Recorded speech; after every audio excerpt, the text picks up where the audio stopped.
तो लग जाएगा। उसके कैलकुलेशन करने वाले हैं कि हमारी सैलरी पे क्या इफेक्ट पड़ेगा उसका।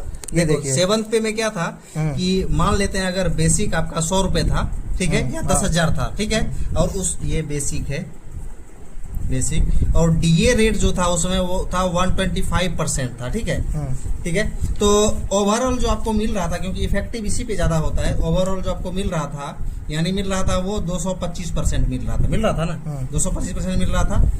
और बाद में जब 7th पे आया, 7th पे जब आया 2016 में, जनवरी 2016 में जब आया, उसमें क्या था कि फिटमेंट फैक्टर लगा। फिटमेंट फैक्टर मींस कि जितना बेसिक था उस समय उसका 2.57 से उसको मल्टीप्लाई किया, ठीक है, यानी 10,000 था ना उस समय, ठीक है, जिसका उसको 2.57 से कर दिया, यानी उसका कितना हो गया देखो 25700, यानी 25,700 ऐसा कर दिया, ठीक है। लेकिन अब तुमको लगेगा अरे बेसिक तो इतना ज्यादा हो गया, लेकिन इसके साथ साथ क्या किया, डीए कर दिया 0, डीए 0 अब शुरू से शुरू होगा। तो अब एक चीज बताओ, एसएससी से तो आया है पढ़ के, तो 225 तुम्हारा पहले ही था, 225% पहले था, 6 पे लास्ट वाला, ठीक है।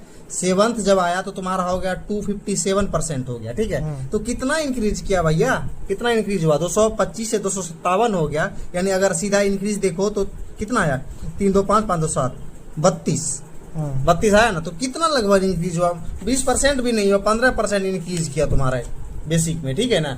और इफेक्टिव कब होता है, जब साल 10 साल दिए बढ़ता है ना, तब इफेक्टिव होता है। इसी अभी अंदाजा लगा लो तुम, 8th पे की अगर बात करें, अभी मान लो किसी का बेसिक 10,000 है और डीए रेट आप तुमको पता ही है 58% हो गया है, ठीक है। तो अगर जनवरी से देगा तो जनवरी में ड्यू मान लो कि हो जाएगा 61% हो जाएगा, ठीक है।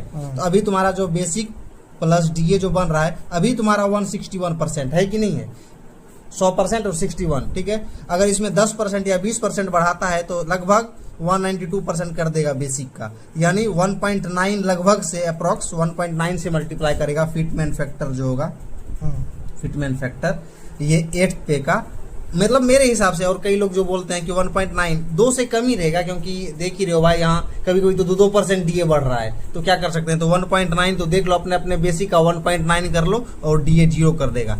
बेनिफिट तब होगा, एचआरए तो मिलेगा ना? हाँ, जब बेनिफिट तब होगा जब एचआरए जो है, जैसे अभी कितना मिल रहा है पता है, एचआरए 10 20 30 ZYX, ठीक है। इसमें अगर वो कर दे, रिवीजन कर दे, कि अगर बोल दे कि ऐसा कर दे 15 25 और 30 ऐसा कर दे, 15 25 और 35 कर दे। फिर टीपीटी जो अभी मिल रहा है, टीपीटी में भी इंक्रीज कर दे, अभी 3600 मिल रहा है टीपीटी एक्सीटी में, ठीक है, लेवल 8 तक।